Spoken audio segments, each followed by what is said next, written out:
Actually, hindi ko po alam kung paano magpapasalamat sa inyong lahat. Ramdam na ramdam ko po yung pagmamahal. Hindi ko po akalain na ganito pala ang pakiramdam ng isang taong marami nagmamahal. Tita Charo, Tita Malu, lahat po nakasama nyo.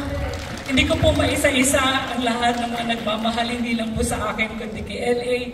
Alam niyo po, isi-share ko lang uli, the shortest I can.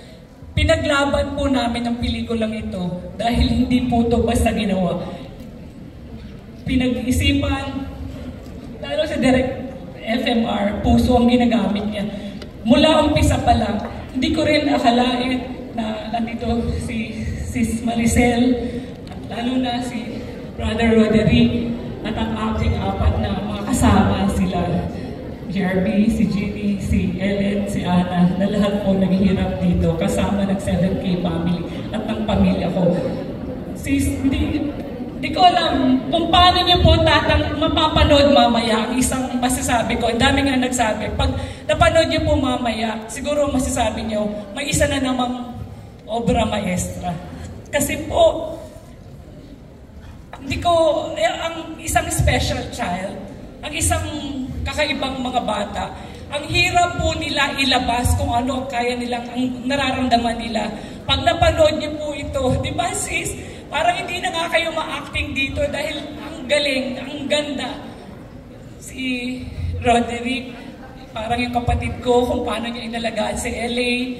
Ako bilang isa, ramdam ko yung ginawa ni Sis Maricel. Sa inyong lahat, sa production, Kalabay, sa lahat po, sa lahat ng cast, Sis Bella, Sis Ruby, lahat, OG, hindi niyo alam, sila Rain, sila Elison, maraming salamat sa inyo for sharing your stage with my LA. Direk, maraming salamat. Makikita niyo po kung ano na po ang kayang ipakita ni LA. Kahit ako po, nagulat na pinaghirapan niya po ito. I promise you, pinaghirapan niya po ito. Maraming salamat po sa inyo lahat. Mula sa lahat na mag-uwa ng kanta dito, nandito po kayo lahat. Maraming salamat. Mami Flor, susunod ko na si LA because very emotional na rin si LA. LA, we want to hear from you. Before I give the mic, nagpapasalamat po ako kay Sir Hansi for having this kind of event sa SM Family, sa SM Supermall, Sir Gilad, Sir Bien. Alam niyo po ba, konting text pa lang ako kay Sir Hans, alam niyo po kung gaano niya kamahal si LA. He called me here, he explained his time, he will try. Maraming salamat po sa C Family, sa pagmamahal na ibinigay niyo po. Maraming salamat sa suporta. Sana po marami pa po tayong matouch sa movie na to. Salamat sa SM Care, salamat sa Autism Society of the Philippines. Hahawakan natin ang puso ng mga anak. Salamat. Love you, ma'am. Yung po, maraming salamat po sa ASP po for coming here po. And I really tried my best po to portray a very special kid po who has the world to love po talaga.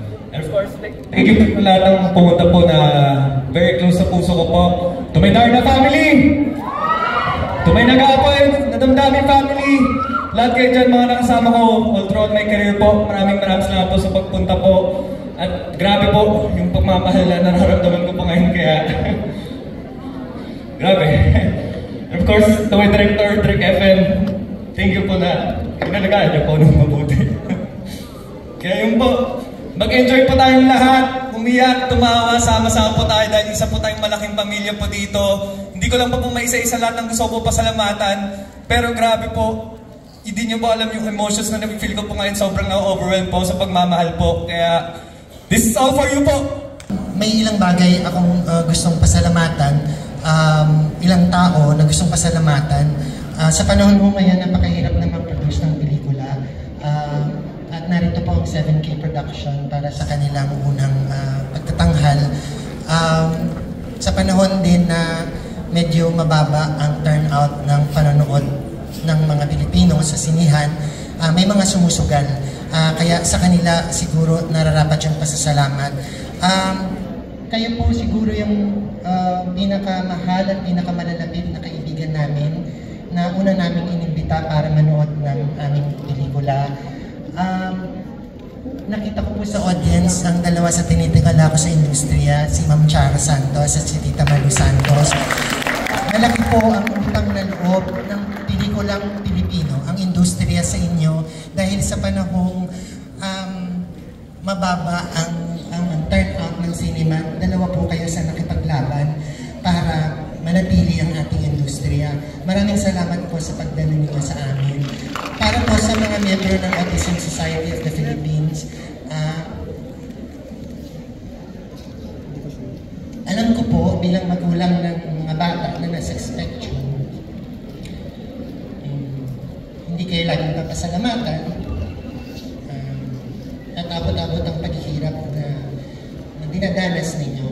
At dahil sa pagmamahal, hindi kayo nagrereklamo at lagi kayo nagsasakripisyo. Para sa inyo po itong pelikula na ito, sampu sa maraming OFW na mga nanay, personal ko pong inaalay itong pelikula ito sa aking magulang, sa aking nanay na si Sylvia Reyes. Nagkataong wala po siya dito sapagkat siya po ay nakatira na sa Canada.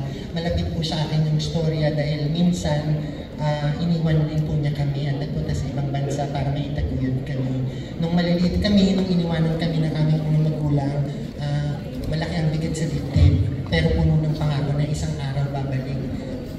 Itatawid lang daw kami sa aming pag-aaral. Ngunit ngayon, sa kanyang pagtanda, nag-iba na rin ang buhay dahil yung mga batang iniwanan niya ay malalaki na at may kanya-kanyang buhay.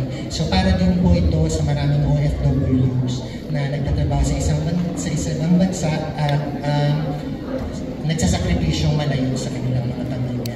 So paglabas po natin ng sinihan, sana baunin po ninyo kung ano man yung damdamin na mababaon ninyo. At dahil kagaya nga po ng sabi ko, kayo yung mga pinakamamahal at pinakamalalapit naming kaibigan na una naming inimbita. Nakikiusap din po kami na ikwento nyo sa marami ng inyong mga kamag-anak. Tulungan natin yung industriya natin. Bilang panghuli po, gusto kong magpasalamat sa mga producers ko kay Ellen Criste at saka kay Ana Goma at kay Miss Jeannie Monteagudo na lagpas sa mga trabaho nila ay pilit pa rin nilang itinaguyod yung pelikula. At gusto ko rin magpasalamat sa boss ko sa nag-aapoy na damdamin, Ma'am JRB. Alam ko po na you have been supporting me and my career for the longest time. Maraming salamat po. Ginawa po namin itong pelikula sa na tumatawid ako sa dalawang show sa Linlang at saka nag-aapoy na damdamin. Kaya nagpapasalamat din po ako sa boss ko sa Linlang, si Direct Eric Salud at si Silvio. Dahil sa pagtutulungan po nila Ma'am JRB, natapos namin po ang pelikula. Maraming salamat. Thank you, Direk. Itatang, para sa'yo to. I love you. Lahat ng mga kaibigan po namin na dumating ngayon, maraming salamat sa suporta ninyo. Pero lalo kaming natuwa ni Mariate na dito yung dalawang taong bumubuhay at patuloy na tumutulong sa industriya para makagawa ng mga magagandang pelikula. Miss Charo Santos, Ma'am Charo, thank you very much. Malu Santos, Miss Malu Santos, maraming salamat. Sa aking Director FMR, maraming salamat. Ang galing mo talaga. Thank you, thank you. And of course, we want to hear from the Diamond Star, Miss Maricel Soriano. Kaya nang sinabi ni Dick, marami po kami pinasasalamatan mga tao. Kagaya po ni Sir Deo, dito siya ngayon. Oo, di ba? Saan si Sir Deo? Diyan siya, di ba? At nadating siya. Oo, baka nating yun. Si Ma'am Charo, si Ma'am Malu, ayan, nandito sila. Maraming salamat po sa inyo at yung lahat ng mga kaibigan ko, mga artista na dumating ngayon. Hello, mga kaibigan ko. Salamat at nandito kayo. Si Kimmy, Kim, thank you anak ko. Ayun ka pala. Diyos ko, sexy na naman tayo. Si Ami, at saka si Jackie. Andiyan si Jackie. Si Jackie Lugaco. Andiyan si Ara, dadating. O, Ami Austria.